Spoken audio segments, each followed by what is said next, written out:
All right, welcome back to the MF Customs channel. We are today going to go over how to do some sensor scaling. Seems to be a common question that we get, and we're just going to do a quick video on this. Try to make this less than 10 minutes. All right, so let's go ahead and bring up the Terminator X software. And what we're going to do is we're just going to use a generic base cal from Holley to do the demonstration on, and I'm going to do an NA. Alright, so we're going to be focused right here on the sensors ICF. So we're going to mainly focus on the map, oil, and fuel. Quickly, we're just going to go over coolant temp. If you use our adapter that we sell in our store, you would just use the Ford modular for both of these. So no special scaling, nothing needed at all there. These would work. Then don't let the modular part scare you. That will work with the 5-liter stuff. Now let's go into the map sensors. Okay, so if you are just running the internal map sensor, meaning you're taking the little blue line that off the ECU into running a rubber line out to your engine, that's perfectly fine. Just realize that only works for naturally aspirated setup. If you are supercharged, turbocharged, you do need to run an external map sensor, which our adapter has that already built into our harness. So you just plug it in, and we use low-dollar sensors, pre-pinned. So highly recommend it. Great pricing. We're not sponsored with them. We're not partnered with them. It's just we prefer them, and that's what we use. Okay, so let's move for an example how to set up a 3-bar. You just come down, and instead of clicking one of these custom, I prefer to just do a custom map. This is going to tell you it's going to rescale if you rescale your tables. If you haven't, if you're not using one of the predefined ones, you're going to have to do it manually. Just go ahead and click yes. All right, so what we're going to do is, a 3-bar is not going to go to 130 PSI. That's just outrageous. So we're going to go in here and fix these numbers. And for this example, we're going to use the 3-bar. And I'm going to show you how to easily do this. So the voltage starts at a 0.5 volt and ends at 4.5.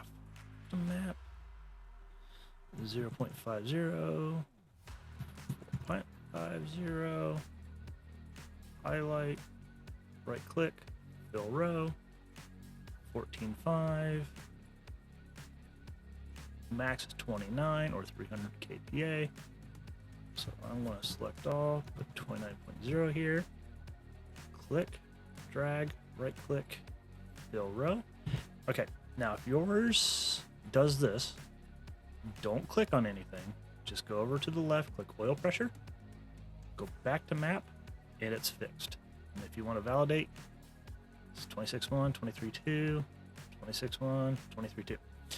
That seems to be a bug in the build 80 version 2 of the software. Don't know why it does it, but it does. Okay, for oil pressure, I'm going to come back here, and we typically use the 100 PSI for fuel and oil, so we're just going to use this table right here. And we're just going to do the same thing. We're going to come in, go custom pressure, 0 to 100. Right click, drag, left click. No, sorry, right click, and then fill row. Come down here, 0.50, 4.50, come across, fill row. And if you come back and look, we're just going to do a quick look. 0, 6, 7, 13, 3, 20, 13, 20. It's just a linear scale. And this, at this point, if you're going to do the same thing, if you're doing the same sensor for the fuel, just highlight this, do a copy, which is Control C, come to fuel pressure, custom, paste, copy, paste, and there you go. Now you have your map, coolant, your oil pressure, and your fuel pressure already set up. Now, real quick, we're not going to get into detail, but what we're talking about on the scaling side is right here. You need to rescale this. So I typically like to come in here somewhere around here, make that 0, come down, fill column, and then from here up. So say if you're a supercharged application, you're going to run 12 pounds of boost max because that's what you're pulling for. I would set 15 and let that fill the column values from there. If you are turboed and you're set up on wastegate and everything for 12, I would probably give yourself more headway just in case you have any failures and you overboost. But that is how you rescale your fuel. And if you go to your spark, you have the option to copy your fuel axes over, which I just did. All right, well, this was a quick video. If you have any questions, please leave a comment below. We will have more tutorials like this coming in the future, but for now, thank you.